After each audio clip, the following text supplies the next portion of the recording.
Horse racing is one of our most popular sports. It's worth around £1 billion to the UK economy.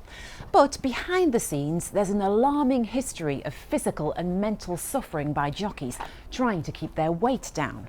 But now science is being used to try to change the culture of the weighing room, as Judy Hobson, who once worked in the racing industry, reports. Horse racing is part of our national culture. Millions offered in prize money, millions more watching our biggest races from around the world.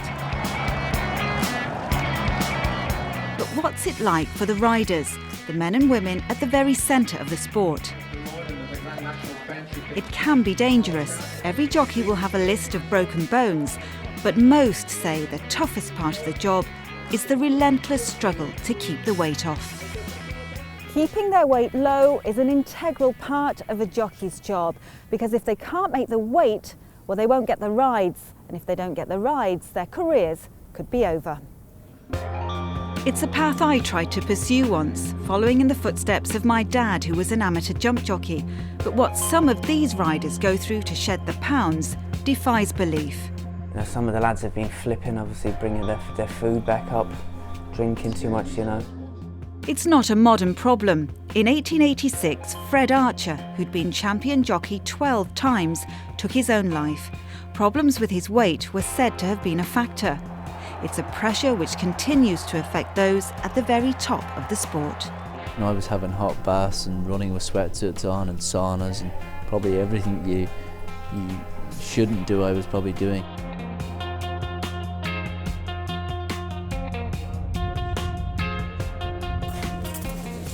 Southwell races on a cold winter's afternoon, and the jockeys are weighing in before the first race. Each horse has to carry a certain amount of weight. Today, Paul Mulrennan is riding at 9 stone. Not easy to achieve when you're 5'7". 9 stone. Yeah, thank you. Yeah, when I got here, I just had one last pound left to get off, so I managed to jump in the sauna and have a shave in there, and the last pound just flew off, so I'm on the weight now. The lighter you are, the more rides you're available for. But it's a daily struggle for any jockey. Paul used to make weight by starving himself and brutally sweating off the last pounds. But other jockeys go further, drinking alcohol to dehydrate them, or even flipping, a term used for making yourself sick. Keeping the weight off all year round became so hard for Paul, he almost gave up his job. Hello, Paul, mate. Hello, George. How are you? Hey, you're looking good. Yeah. Looking sharp, mate, yeah. Feeling good. Fitting well, yeah. Fitting well. Yeah, all good. But everything changed when he came to John Moores University in Liverpool and met Dr. George Wilson. George is a former jockey. He now heads up the world's leading research into how riders can make weight safely. Okay, we're going to take you for your whole body scan now, okay? To work out Paul's minimum weight, George uses a scanner to see how much body fat he's carrying. And overall, you're only carrying just over 11% in total of body fat.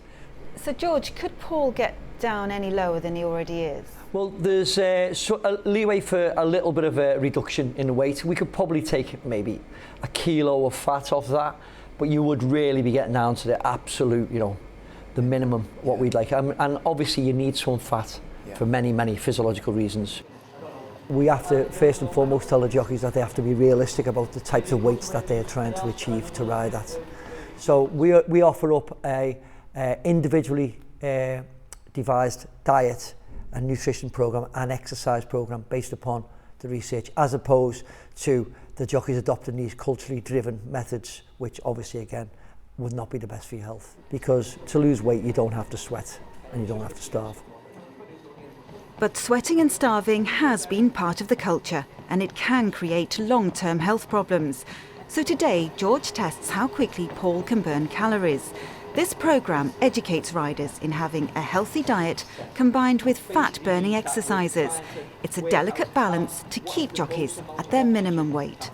They can still make those racing weights now, but they are doing it by eating frequently, 6 times a day, staying hydrated.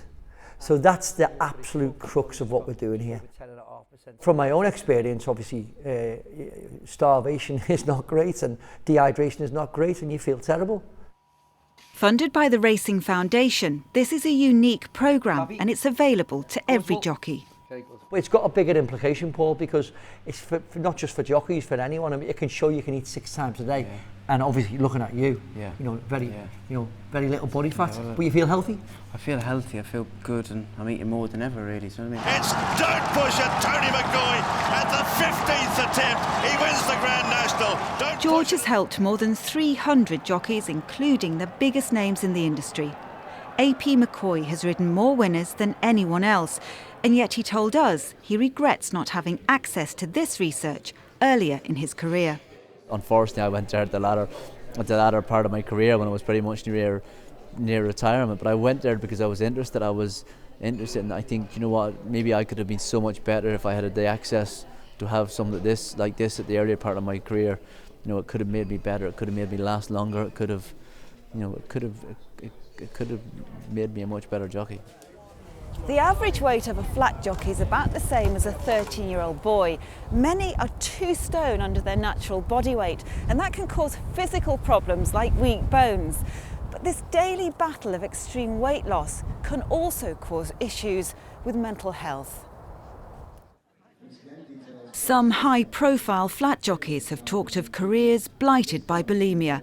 Others have spoken about depression and alcoholism.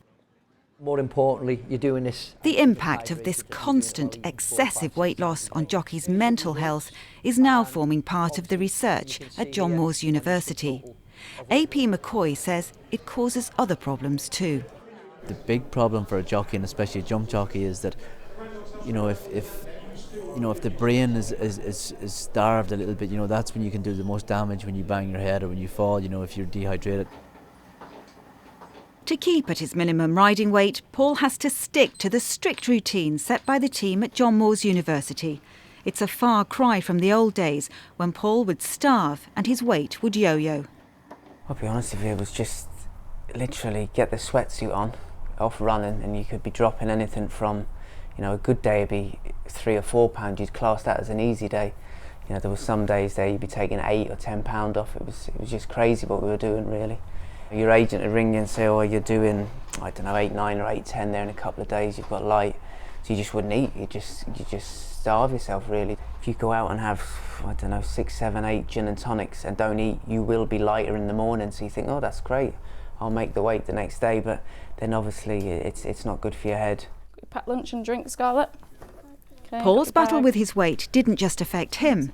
Many jockeys have families. His wife Adele is a former jockey. But when Paul was shedding pounds by extreme sweating and starvation, she worried about his health.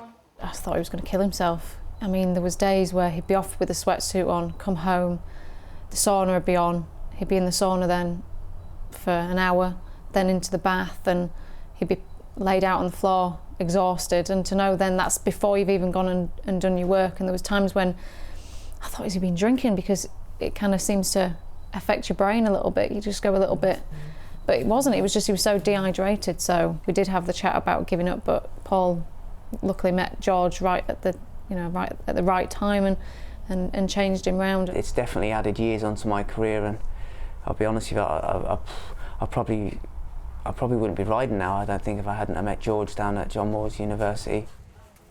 The racing industry is finally waking up to the problem. There are even dietitians at racetracks. There are elements of bulimia and different ways of losing weight in the jockey's wear room, and that could always be the case, you know. But you're trying to educate lads to think that this is a better way of life, it's a healthier way of life, it's a safer way of life.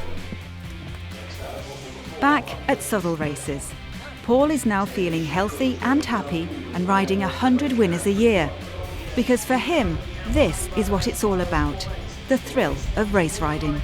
Tomorrow I'm down at Kempton, it's an evening meeting down there, so it'll be an early start. It's a bit of a trek of a drive down there, but I've got a couple of good rides down there, so looking forward to that. So no rest? No rest for the wicked, no, it's 24/7 this job.